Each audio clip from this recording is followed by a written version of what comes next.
All right. Igor Larionov II. We're about to start So, doing this. I feel like my dishwasher's is about to finish too, so we're going to be okay. Anyways, welcome to Azizi podcast, Mr. Igor Larionov. How's it going? thank you. Yeah, going pretty well. Just chilling right now in California. How about you? How's everything? Oh man, I am definitely chilling here. It's pretty chilly in Toronto, Canada, man. It's so freaking cold here. I'm afraid to go out. I lived in California for like 9.5 years, and I really miss that. I actually came back from Los Angeles back in hmm November, so that was amazing. Right before the lockdown, like the actual curfew, so that was Mm, pretty cool. But yeah, so it's funny because well, let's start from the beginning. You are a professional hockey player. You're a professional athlete, yep. and you're the first hockey player on this podcast. So it's pretty exciting because before that, I would do like I'm still doing this a lot of like boxers and Mm, boxer promoters and management and agents. So it's pretty cool to have to venture out in a different sport. But the thing is, I had a phone call with you prior to that, and I said, "Hey, I'll be honest with you. I don't know jack about hockey." yeah. And like I'm so thankful that you said, you know what, it doesn't matter. It's all good. Like I don't Yeah, even it's mind fine. talking about other things. So I was like, perfect. That's exactly what I like to do, talking about other things and exploring, personalities. So, but to kind of do like a little deep dive in like your career and your background. So, Mm, uh, you are of a Russian descent, yes, and but you were born in the United States. You were born in Detroit, correct. Yeah, and you Detroit. were also born into the professional athlete family. Your father is a Hall of Famer. Your Mm, grandfather is a was a professional soccer player yep. uh, back in Soviet Union. So it's pretty cool because my grandfather was a professional motocrosser in Soviet Union. He was a master sporta. Oh, Uh, wow. yeah, so also kind of cool. But the little anecdote about that, I said, I called my mom and I said, hey, we were talking about things. She was asking like, how am I doing? Mm, I'm like, yeah, everything's good. Just working, doing the pod. And I said, oh, by the way, like I'm gonna talk to Igor Larionov. Have you ever heard about his dad, for example? And she's like, oh yeah, I actually met him. I'm like, what? no way. I was like, I want to hear that story. And she's like, yeah, he actually came to Kazakhstan to open like a hockey museum. And Oh, yeah, yeah. I actually know about that. He told me. I think they opened a museum and had a charity hockey game, something like exactly. that. Exactly. Mm. So that was like a little cool anecdote. But anyways, going back to you. So how did you start with the hockey? Did you always know that you're gonna be like a professional hockey player just because it's in the family? Honestly, growing up, there was hockey sticks everywhere around the house. Hmm. So when I was 3, 4 years old, my dad would cut them down to make them like little, so I was like really small, obviously, and I would just grab them and run around, hit everything in sight. There's a little mini net, and Hmm. that's basically just it. I just grabbed a stick and started running around with it, and after time, I guess I got on the ice a bit, started to learn how to skate, and honestly, at first I didn't really like it because I wasn't too good at like 5 or 6 years old, and then Hmm. when I got to like 9, 10, I started to get a little better, and that's when I really started to enjoy it a lot. So you actually remember like yourself skating like at 5 or 6 years old, and actually Oh yeah, remember being like self-critical about that. I remember. Yeah, I didn't like my coach. We were like little kids, and he was trying to make us like do stuff. And I remember he said something. I was upset. I said, "I'm not coming back. I'm never playing hockey again." Oh, I see. And my mom was like, "Okay, that's fine. You don't have to if you don't want to." And after I think a week or two, I went back because obviously it was fun. So, Yeah, but no, absolutely. there was really no pressure when I was little. It was mostly just I could pick up a hockey stick, I could kick a soccer ball, I could pick up Hmm. a tennis racket. It didn't really matter to them, just that I was active in doing something. And then what point you thought like, okay, like this is something that I'm gonna like dedicate my life to? At what point? Because you didn't go Mm, to college yet. I'm assuming you're like decided just to skip college and go professional right away, like most of yeah. the athletes, a lot of the athletes in the United States do. Like, Mm, was that a tough decision to do, or like what's the like significance of that of the university and all? so first, I realized that there could be something when I was probably 11 years old, because I Mm, was living out in California at 11, and I was getting to be one of the better players in the state, all these things. And we decided to move back to Michigan because that's where the best youth hockey is. So at 11, we moved back to Michigan, and that's when it really took off. But in terms of college, I never really wanted to play college hockey. I always wanted to just go to juniors and focus on that. So I don't know. For me, college was never really an option. Obviously, I had some opportunities, some offers, and all those things, but Hmm. it's just I Yeah, don't for know. sure. No, it's It's like yeah, you know, I was watching the Michael Jordan documentary. I'm sure you watched it too. And of he course, went yeah, to college, but then he dropped out halfway because I mean, he was just like, okay, like there's no point of college if I'm actually going to be a professional. Like, you know, I'm of still course, going. yeah. Yeah. Most So guys go for like a year or two, and then they leave and go play pro. yeah, for sure. Is that like a common thing in hockey, like to go like into like playing for like some sort of a club after high school and stuff like that? Yeah, usually how it is in hockey is there's two paths. There's a path going to college, or there's a path going major junior.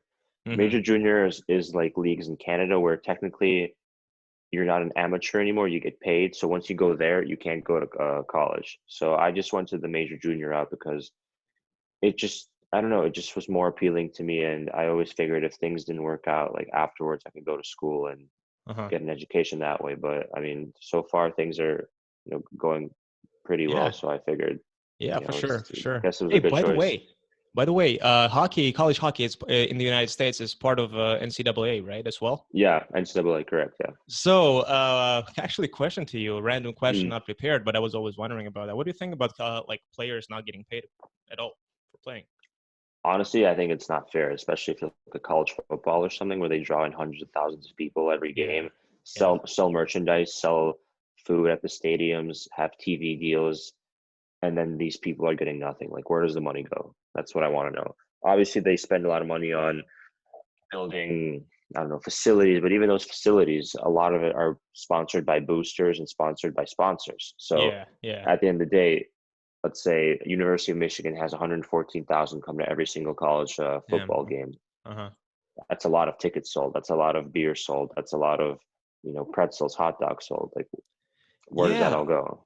yeah. I think I read something about there's some sort of a progress with NCAA where they can be there's something like hope for them getting paid or they can at least get paid for endorsement. I think before they couldn't even have Endorsements, yeah. endorsement deals. Yeah. So that's true. Like Yeah, they couldn't have any endorsement deals either. you couldn't even sign a napkin and Wow. someone give you $2 for it. You couldn't even do that. That's insane. And then all they That's say is like, nothing. well, we give No. you a scholarship. Hey, hey.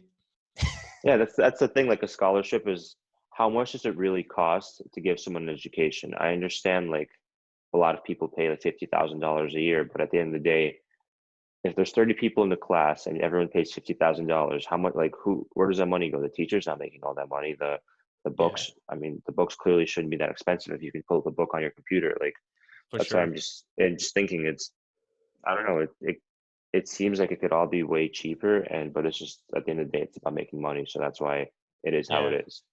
No, I mean, honestly, I agree with you. The whole college system in the United States, I don't know how it's like been done in Canada. I'm only here for like a year, but Mm. it's such a shady thing because at the end of the day, like I was listening to this interview with Elon Musk and he's like, you don't need college to like study. You don't need college to know things. You can just get off everything, like all that thing from the internet. You know, it's all about Of course. status.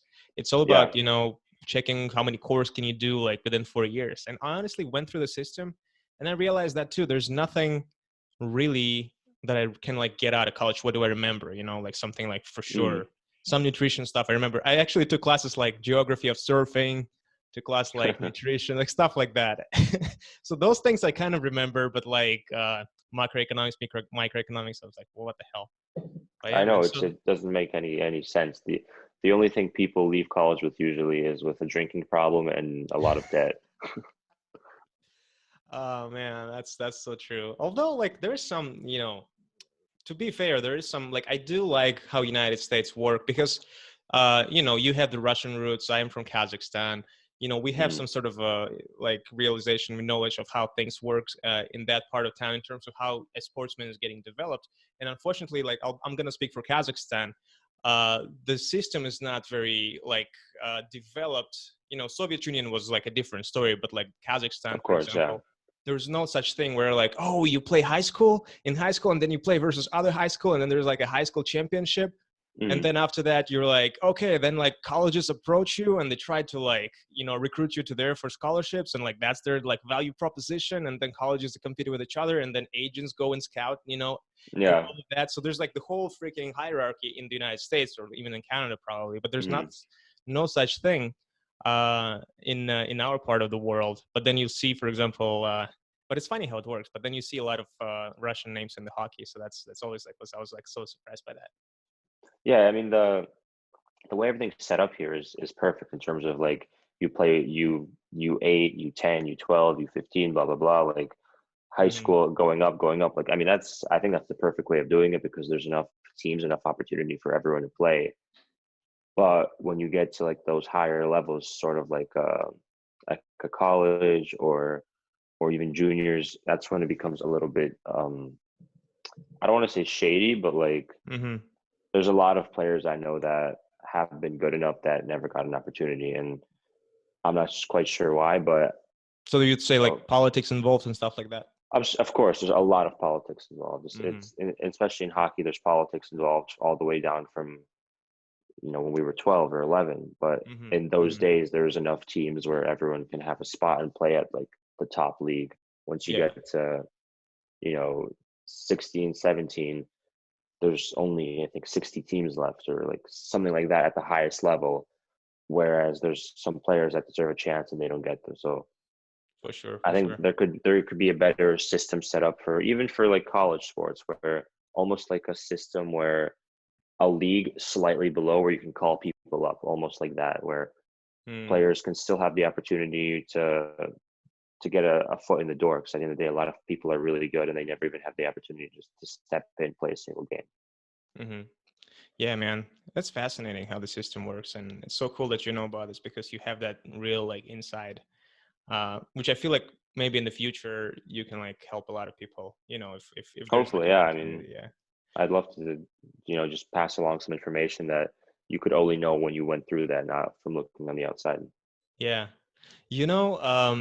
It's funny because so I was actually doing, we had like that phone call and all of that. And I was like, I'm going to go through all of your social media. I'm going to get as much information possible about you.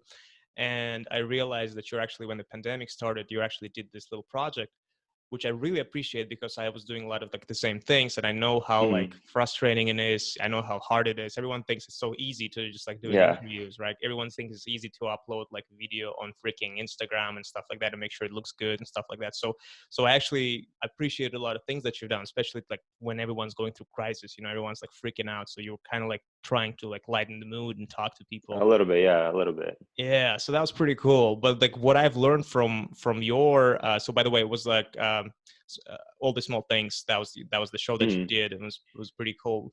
You actually invited a lot of your friends and family members.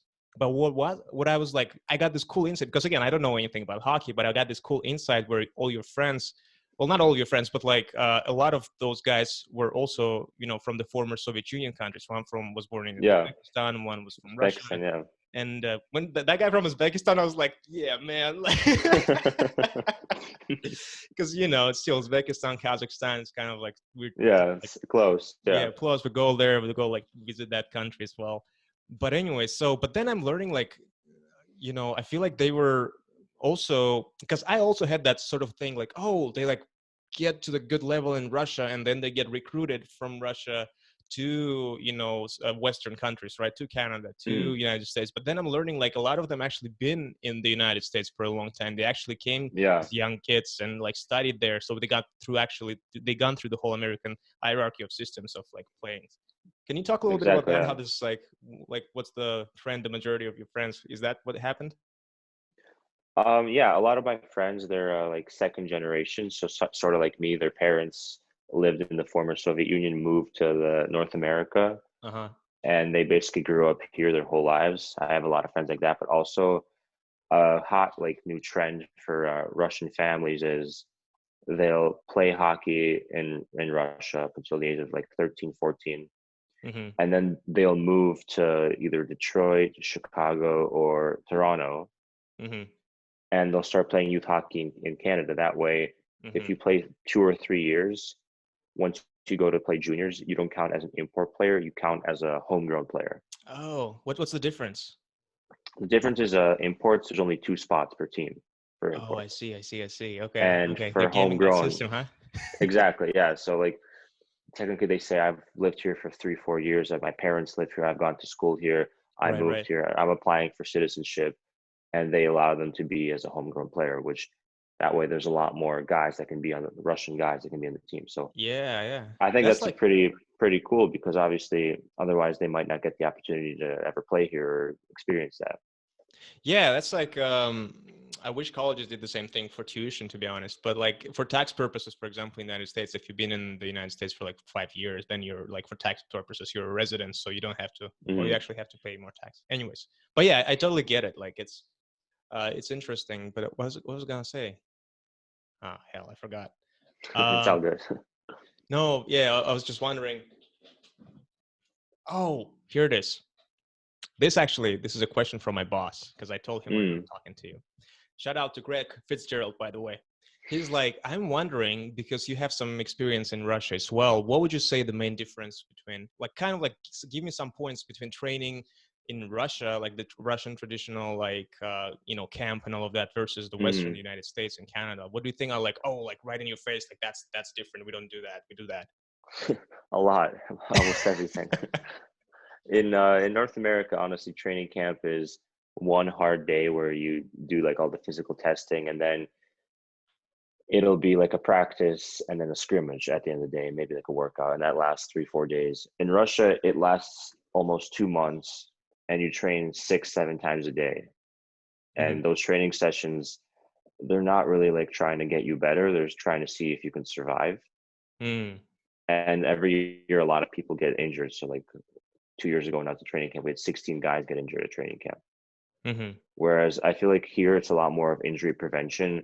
There it's a lot more of, we're going to put you to the brink, and if your body handles it, and handles it. If not, we'll get someone new. Right, right. I see. That's Yeah, very, that's very Russian approach, I would say, for yeah, sure. yeah. It's the most Russian approach.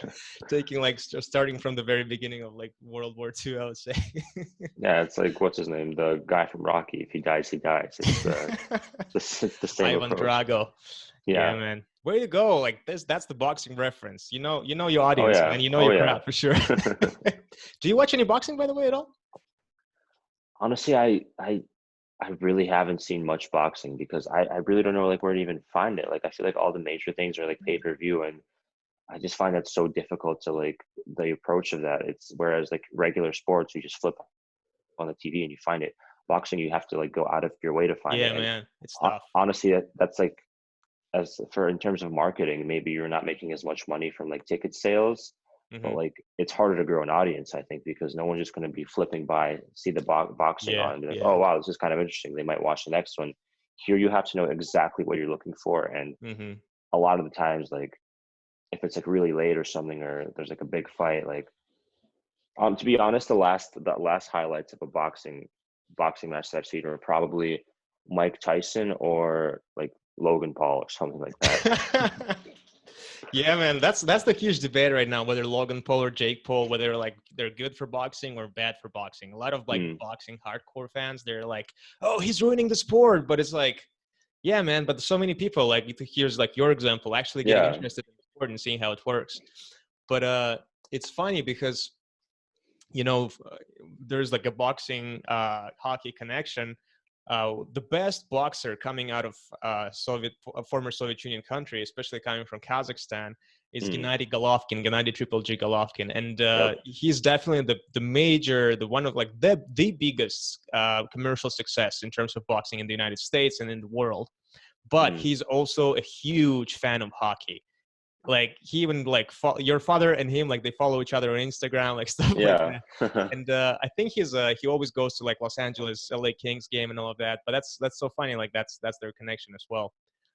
So that's like what I know about that as well, is that Yeah, I huge think difference. he wanted his son to start playing hockey.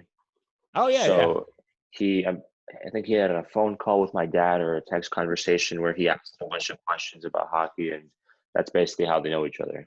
Oh, that's so cool, man. That's fantastic. Yeah, just like little connections everywhere. It's funny how it works. Yeah, and you're like right now you're in Los Angeles as well, right? Yeah, I'm in LA right now. Awesome, man. How's the weather right now? I'm hearing it's clearing up. You guys have restaurants there and all that opened up? Yeah, everything's opened up. I went to dinner last night. Sun's out. Good day around like 20 Celsius today. So Are you beautiful still counting day. temperature in Celsius? Honestly, I counted both. So I still don't know Fahrenheit, to be honest, like way too well. Like, but it's, sometimes I know like high 90s is like somewhere around 30, 40, like something. mm, And then, 30s. I learned that 0 is 30 just recently because I had to explain my American friends how cold it is here. But it's anyways. hard. It's a doesn't make any sense how to Mhm. like convert it. So Yeah, for sure. One of the things that I saw, and you actually brought it up on your show as well, is that, the importance of commercial, like public relations in hockey. And I mm, actually wanted to talk to you about that as well, because it seems like it's something that you're interested in, and it's actually something that is interesting for me as well. But you were kind of arguing that public relations and marketing and kind of like self promotions, it's sort of like an unspoken rule where you don't really do that to an extent in hockey, to an yeah. extent where like people do it in basketball or football, or boxing for that reason, for that matter Mm. as well. Can you talk a little bit about that, because I know that you had an experience with that as well, where you tried to show off, you tried to be like marketable, and it actually was a success, but it wasn't really accepted right away, Yeah. with your game. So yeah, in hockey, the big thing is everyone has to be the same because no one can be bigger than the team. Mm, It's almost like if you show your personality or if you're acting a certain way, then you're not for the team, you're for yourself. Which I mean, I don't think that's true. If you go out and play hard and you play well, that's enough for your team. hmm But there they think if you dress in a flashy way, if you have a lot of content, if you're filming, if you're posting things, that your focus is away from the game. But in reality, I mean, people can multitask. That's just how the human mind works. Yeah, But when I was playing in juniors, I scored a goal and I did a curling celebration. I threw my glove on the ice, and one of my teammates acted like he was sweeping, that was pretty and awesome. I loved it. it was fun. It was a lot of fun. It was cool. All the players loved it. Everyone loved it, but my coaches hated it. They said it's a disrespect to the game. It's disrespectful. Blah blah blah. All these things. How it's hmm horrible, and they just got into it. I mean, I hmm really didn't care because I scored a goal and I did a celebration. It's a game at the end of the day. Who Right. this doesn't really matter. But it went viral. It went all over every single like major sports network. And the next day, once it went viral, nobody said anything else. The coaches said, hmm "We're gonna have a talk with you tomorrow." When it went viral, when our next game sold out, nobody said Right. anything. So Yeah, it got picked up. That footage got picked up by ESPN, by all the major networks, and yeah, yeah, definitely like it brought attention. First of all, to your brand, but second of all, to the brand of the team. To the of actual, course, yeah. it brought excitement. Uh, what's the deal with that? Like, why is that? Where does it come from? Why can people change? Is that a lot? Is this like a thing where in hockey there's a lot of old timers and they're all like into like, oh, back in my day, we didn't do Yeah, that. Ugh. exactly. Yeah, in hockey, it's like an old man's approach where if you try to do anything modern or new or just even fun, people are like, you're disrespecting the game. That's not how we do it. Like if you do a Mhm, celebration, you're disrespecting the game. If you like a lot of guys wanted to change the dress code so it's more like the NBA, so you could show up and kind of show off and mhm, your mhm, fashion, all these things. And they're like, no, you have to wear a suit. You're going to work. It's business. But like, mhm. how could you compare the business of being a lawyer to the business of going out and playing a game? Like At the end of you're the not day, it's gonna, entertainment. yeah, it's entertainment. Exactly. At the end of the day, you want to make the league wants to make money. And like I said one time when I was getting interviewed, there's an Instagram account about NBA outfits that Yeah. has more followers than I think 20 NHL teams, and that's just a joke. I mean, it's embarrassing.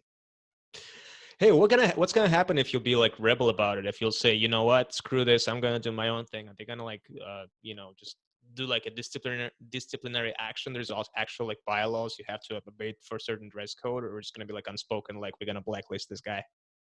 I think there's a rule about dress code. I'm pretty sure there's a dress code where you have to dress in a certain way, but it's being kind of changed a bit. Right now they're saying because of COVID, but Yeah, yeah, yeah. so if you don't dress according to the dress code, you'll probably be fined. But if you do something that's you can't be fined for, you'll probably just be blacklisted by the league. Mm, Like a lot of mm. people who try to show off, or sort of, or not even show off, because I feel like that's like the wrong way of putting it. A lot of people that are trying to like Market themselves. market themselves and show their personality, like who they are, Mm-hmm. they get blacklisted because people start saying right away, "Oh, he thinks he's bigger Mm-hmm. than the team," when in reality, he is not a robot. He is who he is, and let him be Yeah. himself. Yeah. You know, it's funny because, for example, in the former Soviet Union countries, hockey is a very prestigious sport. It's very elite sport, Hmm. elitist sport. It's an expensive sport. You know, just the gear Yeah. itself is very pricey and all of that. And same in the United States. You know, not to say that the United States is like cheap as well, but it's a very prestigious sport.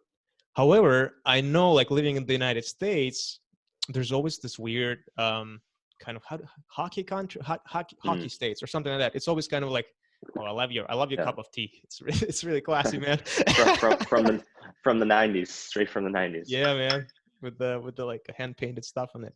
But Oh yeah, they yeah. always kind of like the American coastal elites, you know, they always kind of like, oh, Hmm. it's just the hockey states, you know, hockey counties or something like that. Like hockey Yeah. is like for people somewhere in the middle, like no one's watching their sport. It's not so, which is funny because, but then again, you see like it's actually like the sport is, people are taking the sport seriously here in the West. Hmm. But for some reason, it's not enough, you know, to be like extremely mainstream, like Super Bowl, which is gonna be tomorrow, by the way. Like as time of this recording is, and everyone's gonna go crazy about it. Like you have to watch Yeah. Super Bowl even if you don't watch uh, football at all. You know, Of Stanley course. Yeah. Cup stuff, like not so much.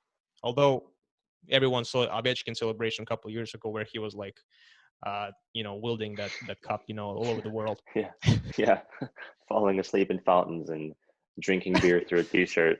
I mean, actually, speaking about disciplinary actions, right? That guy didn't care at all. He just, I guess, Yeah, when you win that's what Stanley makes him Cup, great. that's like it's off limits. No, but that's why he's so entertaining and people love him, because he doesn't care what everyone thinks. He just does his own thing. So here's my question for you then, considering all that I just said. Hmm. I know that you're advocating for the same thing as like, how come hockey is not as mainstream? Hockey is such a great sport. It's an amazing sport. I love the sport. Yeah. And you've, you know, constantly stating your love for the sport. So let's say you had to like make some changes. Like, have you ever thought about like, oh, certain things are not right. Certain things could be like made differently. You know, we just talk about some things like, you know, like marketabilities and everything as well. Is there Hmm. anything else that's always constantly on your mind and you're like, God damn, if we could do something like football does, or maybe we could do something on our own, like do you have anything like that in your head sometimes? Of course, yeah. There's so many different things they can do, from changing the dress code to even something as simple as, I have the NHL TV package on Apple TV, and like let's say I want to watch a Kings game or a Ducks game, the teams that are both in my area, they're Mm, blacked out, so I can't even watch them because they're locally blacked out. Just even something like that. Whereas if I'm a mm, kid growing up and I want to watch my local team, I can't do that. mm-hmm. So another thing is, if you look at the MLB, they have like a weekend where players have, or even in the NBA, they have it sometimes where you can put like your nickname on the back of your jersey. Yeah, Just yeah, like little things like that. Also, for make sure. it more acceptable to vlog, make it more acceptable to post things. And honestly, it seems like there's so much pressure on everyone to just relax, because at the end of the day, it's just a game. Like, Yeah, for sure. It sounds like there's a, first of all, when you said like accessibility to the public, right, when some things are blacked out, so it sounds like it's more of like on the base, like deal business to business basis, where the networks needs to mm, make some better deals where like hockey can be publicly accessible. So that's one part of the promotion, and the second part is actually like the day-to-day branding on a personal yeah, basis. And I see, that's, yeah, that's definitely something that can be improved as well. yeah, You know, like the other player thing is, marketing. Yeah, yeah, exactly. Yeah, it's you know, terrible in the NHL. one thing, like I called you yesterday and you said, or actually we had a call yesterday scheduled, and then it's like, hey, you Mm, know, I'm just like coming from the meeting with my agent and all of that. And I was like, oh, that's interesting. That's actually something interesting. We can talk about it as well. mm, Um, what do you like? What can you say about like general like agents' responsibility in the hockey field, right? In the hockey profession, like mm. what do you think agents are responsible for, and who else is actually in the hockey players team that does things? So usually the agent helps you find a team, helps you sign a contract. if you have a problem with your coaches or you're not happy with the amount of playing time you're getting, you'll talk to your agent and he will, communicate with the team, try to figure out the solution. In the summers, basically the agent, I'll talk to him and be like, so where do you think the best place for me to train is? Where can I get on the Mm-hmm. ice? Where can I do all these things? So they basically coordinate all that so that you have a place where you can skate in the summer, a place where you can work out in the summer. Mm-hmm. And that's pretty much, honestly, what any problems you need, you can usually just call them and they'll help you figure it out.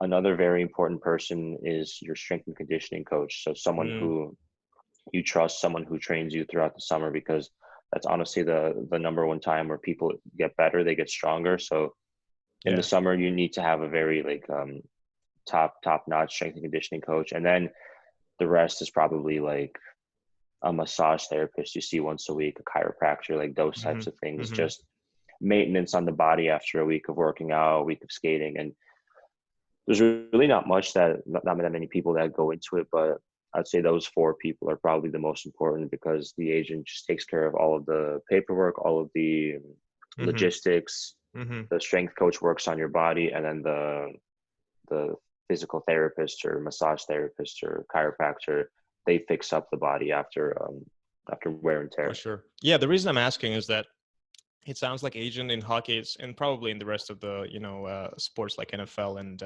NBA, is ultimate problem solver. Mm. You have a problem, call my agent. You Yeah, have a problem, of call my agent. course. In boxing, it's kind of a two-way split. There is a promoter and a manager. So manager kind of solves Mm. your problems on the like personal business stuff, like day to day or whatever operations. But then in terms of like getting the fights, getting the things set up, it's kind of like an ultimate event manager. And there's where like Mm. promoter has to like market you and make sure like you go and like get the endorsement deals you need. So it's kind of like, it's funny how it's done in boxing. It's always like, Interesting, yeah. yeah, it's pretty shady. But yeah, interesting, because another thing I was wondering, speaking of the deals and promotion, is that you're actually created your, you're big on social media. You're trying to like position yourself everywhere. And I saw and actually went Mm. through your TikTok as well. Extremely funny. Whoever is watching right now, I recommend going on your TikTok, and I'll post all the links to you as well. Thank you. But like extremely funny, extremely creative. I really love that. I like the list, 5 things that and 5 things this. And I was like, Mm. oh, like that's awesome. And then like, how are you making fun? Like in Russia, and you like skating like in the middle of Red Square. Like it's pretty cool. Yeah, I really love that. What do you think thank you. about? Yeah. Yeah. What do you think about that? Like, do you think that's absolutely necessary for people to do? And I know, for example, you were always advocating for the fact that people need to be more outspoken. When Mm. you give interviews to journalists, and I'm actually so on board with you. A lot of boxers are very introverted, and they don't want to show much. They don't want to say much. Yeah. But you also say in hockey is the same thing. A lot of hockey players, they don't want to say much because it's just not the way they are. How do they get out of the shell? It's easy to say, hey, get a TikTok, do that thing. Mm. But like, what do you think? Like, how do you actually make them be more introverted? Do you think it's possible to actually train that thing? I think there's a way of training someone into being more comfortable on social media, more comfortable in interviews. But at the end of the day, a lot of these people are like, I don't know if it's fair to say, but it just seems like they come from such humble backgrounds where it's almost like they've never really had to do anything that was besides hockey. Like Mm-hmm. nobody ever had to show up to a party and like make people laugh. They Turn just up. show up, yeah, or something like that. There's something simple like that. They show up and they just talk about hockey. Like, Yeah. so it's almost like it's like a very, I don't want to say that people are boring, but they act in a very boring way. If you Mm-hmm. watch any hockey interview, someone asks you a question and majority of the answer will be like, oh, we got to get pucks in deep. We got to Yeah. get pucks on net. It's like the same exact answers where like, that's honestly so boring. Like if I'm getting interviewed between So periods, I'm just going to like, yeah, like we're losing. Like we're that trying. sucks. Like, yeah, like what can we do? We're going to try to do better. But like, it's just the same cookie cutter answers every single time. And it's just so boring. And it honestly seems like there's people that maybe had personalities, but they just have to Yeah. stuff them inside themselves and they can't even show them. Do you remember that interview? I don't know if you were watching that for NFL. I think that was Marshawn Lynch. Oh yeah. Like he was like, "I'm just here so I don't get fined." Remember that interview? Yeah. Even something like that. Like he doesn't want to do an interview, but like he Yeah, creates so much press for himself just by doing that, which is insane. It's like reverse psychology. But I know. You have That's to think someone like helped him out, or he figured that out himself. Like, I can do this yeah. and not get an interview done, but also create way more fans for myself and market myself. Which, I mean, at the end of the day, it's a genius idea. Yeah, I totally agree with you. Like, and things like personalities like Cam Newton, one of my favorite football players as well. Hmm. I love how he acts and how he dresses. Like, speaking of dress code, Cam Newton, man, he has that. He has that in the Oh, I love it. It's crazy. It's like the way he dresses is next level, and I wish more like athletes would do that, because like, I mean, I know, it's edgy fun. stuff. Like, yeah. I remember one time Cam Newton like put on a babushka like Oh scarf. yeah, I remember. Yeah, with a hat over it. Yeah, it was sick. Oh man, that was awesome. Hey, so another thing that I know that you're very into like entertainment business. You're very into actual cinematography. You're into movie making. I'd Mhm. say like, and now that you live in Los Angeles, you're so close to the industry. Yeah. Um, do you see yourself? Because I feel like you can be an actor as well. Like I feel like you have a passion for that as well. You can do like some Mhm. cameos and all of that. Do you see yourself going into that, like venturing out like your brand into that area? And like, is that something that is that something you tell to your agent, like, yo, like I want to do this too. Can you look into this? To be honest, my agents, like hockey agents in general, they're very like oriented on hockey, so they're not really like I focusing see. on any other things. But 2 days ago, I have a friend. His name is Garik Sukharik. He does Uh-huh. YouTube and like Instagram. He does like all these like skits of like funny like Russian things, like Uh-huh. about, it's sort of like American kids with Russian parents, and like it's like memes and all these things. And he asked me to be in a couple of his videos. So it was sort of like my first experience of acting 2 days ago, and I mean, it was really fun, and That's I awesome. enjoyed it.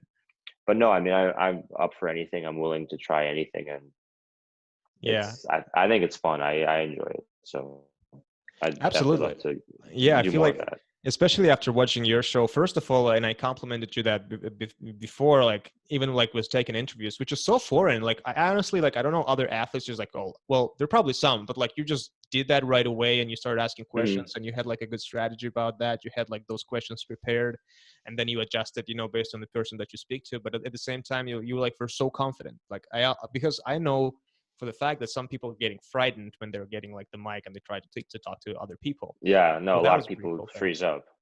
Yeah, I mean, for me, it's just a conversation. It's just a lot of those people I knew. I think two or the three people that I interviewed, I did not know at all, Yeah. and for Yeah, me, it that's the makes no trippiest part all the difference. time with Yeah, strangers.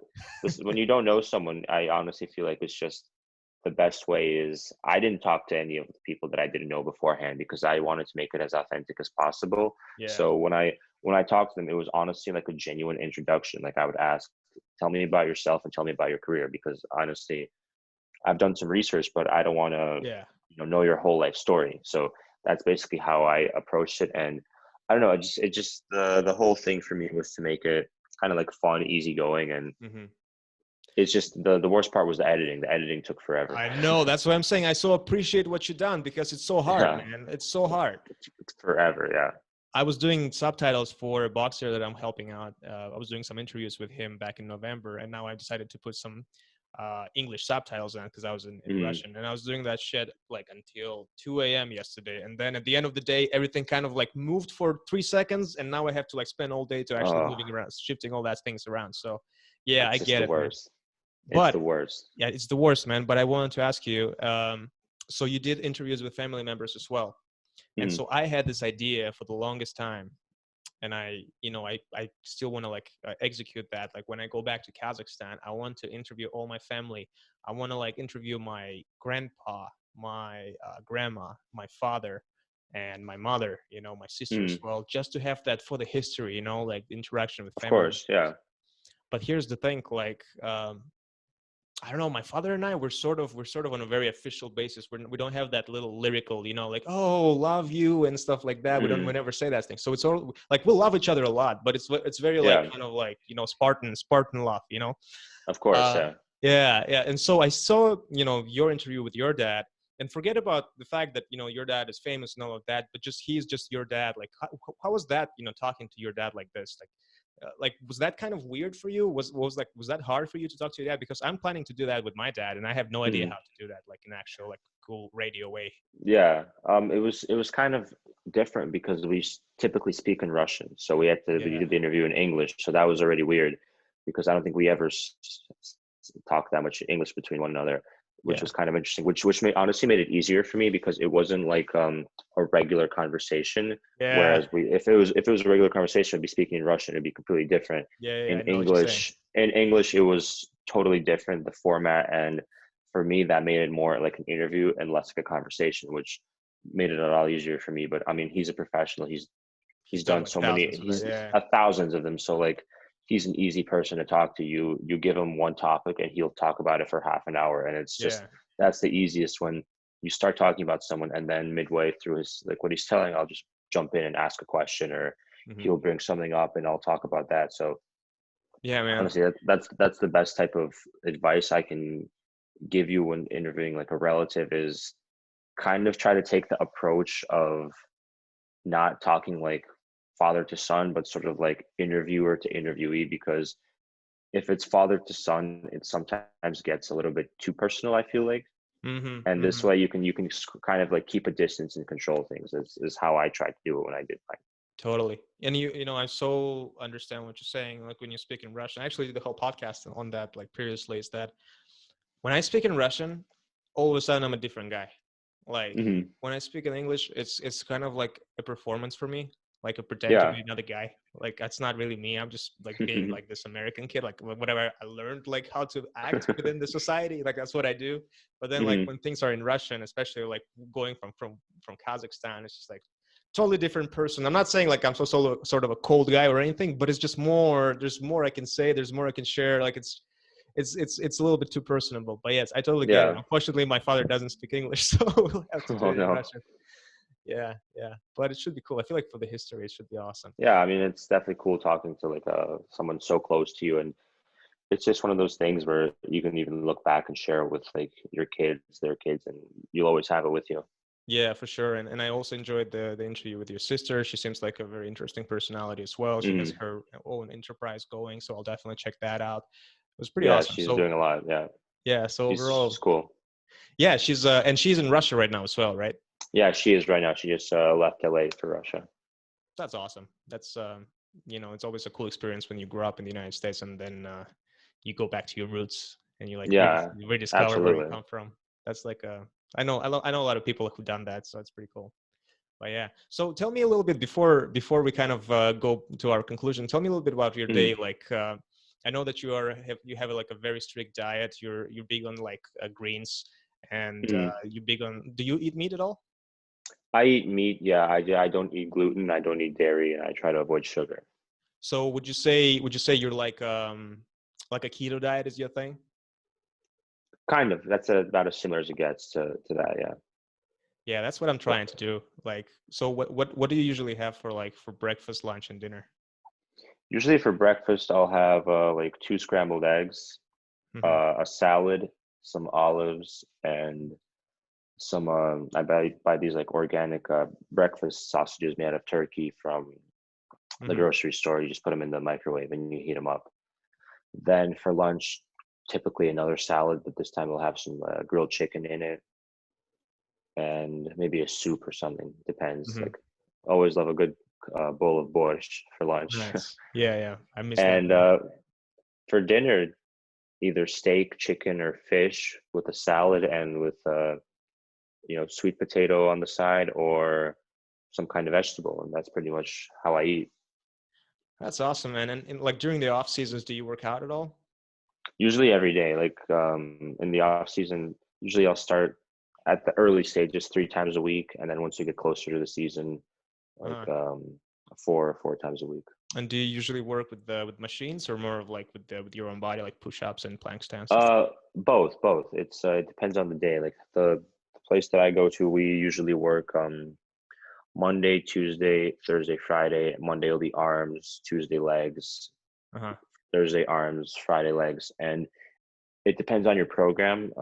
Last year I had a lot of front loaded stuff, so I had front squat, reverse lunge with the barbell in the front. So Nice. and also there's other days where it's just like pull ups, what's it called? Push-ups, core, all these different things. So it honestly depends on the day, but we do a lot of both. We do a lot of sprints, a lot of plyo work. So it's honestly all over the place in terms of the different types of workouts, different muscle groups we do. All right, professional athlete question of the day. How long is your plank stand?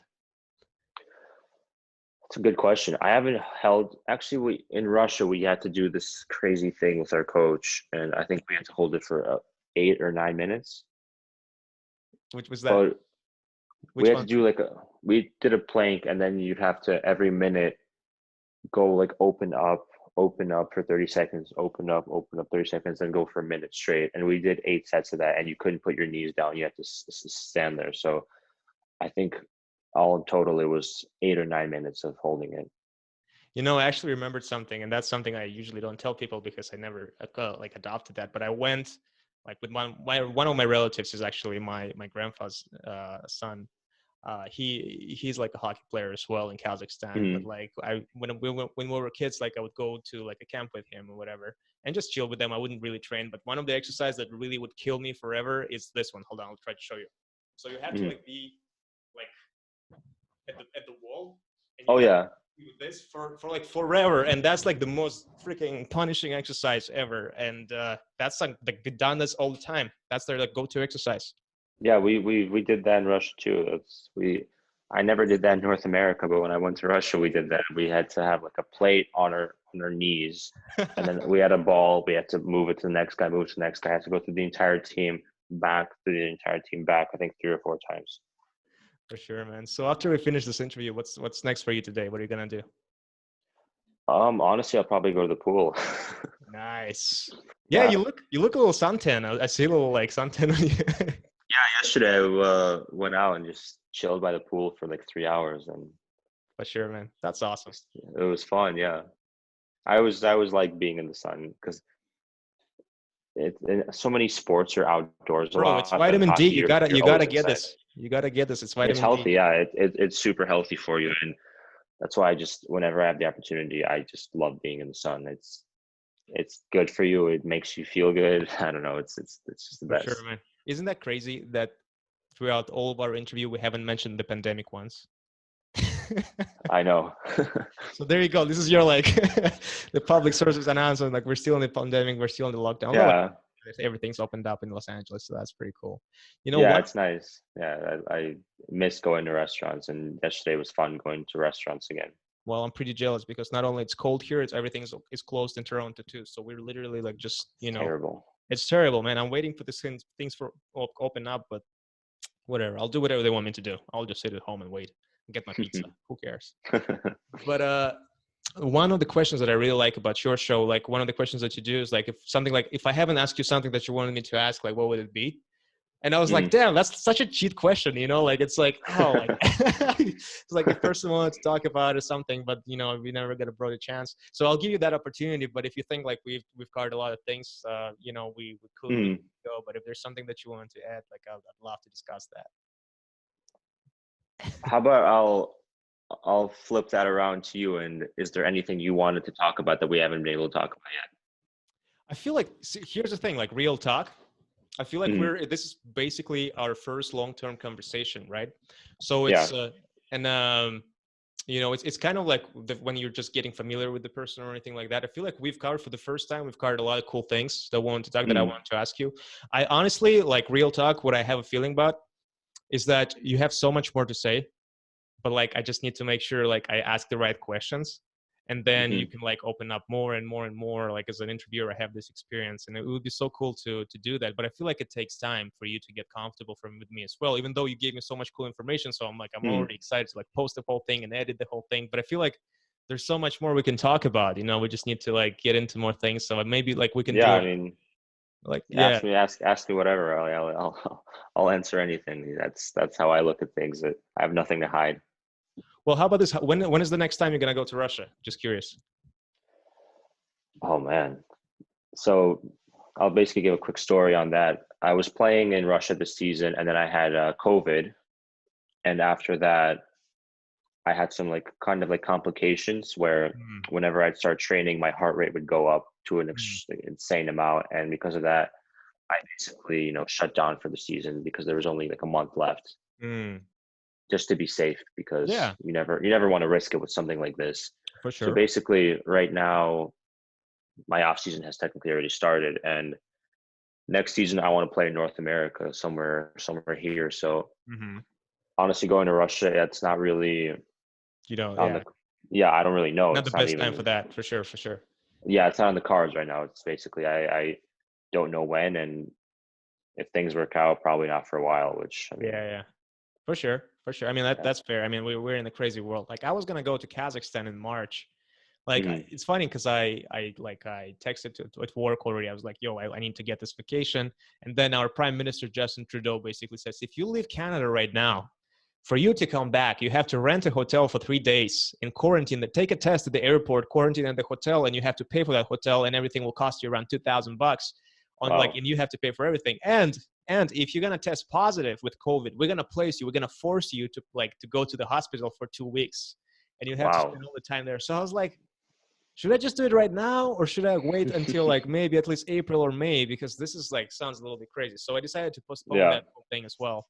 But yeah, so that's pretty much it. How are you feeling right now though? Like with the COVID and all, like, are you like, where are you at right now, like physically with the playing? I feel pretty good. Honestly, when I had it, it wasn't too bad. I just had a low grade fever, and like the worst part was the back pain. No, But so, right now I feel fine. Like my heart rate's getting a lot better. I wear like the watch a lot of the times during the day, and mm, it's slowly getting back to where it should be. And according to the doctors, that I think the 18th or 17th is the day I can start, start slowly training again. And I yeah, think by then I should be fine, because it'll be exactly 3 months from my diagnosis, and that's basically how they judge these things. So I think by then I should be good to go. for sure, man, for sure. Have you lost your sense of smell at all? I did. When I had it, I lost my sense of smell and my taste. I was eating food. I Uh-huh. was halfway through my meal. Like I was eating, I think, chicken or something. I ate half the chicken, and then I take a bite of the chicken, and I'm like, is this rotten? Like, what's wrong with it? Like, why is this piece of chicken so bad? And then I was like, wait, did I just lose my sense of taste and smell? So I ran to the kitchen. I grabbed a bottle of vodka. I poured it into the glass. I put it in my mouth and started swishing it around. I felt absolutely nothing. I spit it out, and then I was like, okay, I have nothing.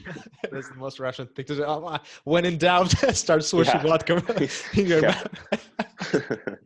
And I was just smelling everything. I couldn't smell anything, but like after 3 or 4 days, it came back, thankfully. But it Yeah, was wild. It was really wild. for sure, man. Well, I'm hoping like you're gonna be fully recovered by the end of pretty much. I'm hoping you're already like fully recovered. You look pretty good. You look pretty healthy. So Yeah, I feel good, and I think a few more weeks and things should be, get back to normal. I could start, slowly getting back into it, riding the bike and some light yeah, exercise. yeah, cool, man. And I hope like when the whole thing will kind of ease down, you will get like on the new project or something. Like I texted you that before, but I was like, it would be so cool to get the professional lighting and cameras and all of that. And have Yeah, you? it'd be awesome. It'd be a lot of fun. Yeah, because you have a lot of cool, fun friends, so you can actually invite them on your show, and just like you can just like you don't have to like make it a serious interview, but we can Mm, just fool around and be like such a cool show, and like freaking sell it to TikTok or something. I would that'd be so awesome. hopefully, Yeah, just some kind of content, some kind of creation is what I'm always up for. And I don't know. I just think it'd be a lot of fun, especially how you said it in a professional way. I mean, you need to find some kind of production team that would want to sponsor yeah, that and do that with you. But yeah, honestly, no, I think it would be awesome. I think I'd really enjoy it. for sure, man. And I wish you best of luck. And thank you so much for joining me on this show. And as I said, I feel like we have so much more to talk about. We Mhm. just need to develop more topics of conversations, and I'm really looking Of forward to so. course. So I'm hoping you will come back to Azizi podcast and we can talk more about different things as well once Of this. course, yeah. I mean, definitely. And anytime you want me on, I'll jump on. And honestly, it's a lot of fun just to talk and have like a regular conversation. So Yeah, whenever man, you need a guest or something, I'm always there. for sure, man. And I'll probably gonna be in Los Angeles often. So once everything's up and Hmm. up, like let's go and grab a coffee or something. That would be cool to For do. sure, yeah. Cool. Definitely. Awesome. Awesome. Igor Larionov II. I'll post all your links for all of your social media, all of your projects under the video. And I'll post this video probably on Instagram as well as YouTube. So thank you so much for joining me. This podcast can be found on audio, Apple Podcasts as well. Don't forget to subscribe to my channel, rate, and give wonderful, wonderful reviews. Igor, on your end, I'm suggesting you get into boxing. I know there's whole enforcer culture in hockey, so there's some similarities there as well. So I'll be sending you some cool fights as well for sure. Nearly. Okay, I'll check them out. All right, Igor. Thank you so much for joining us, and best of luck to you, sir. Thanks for having me.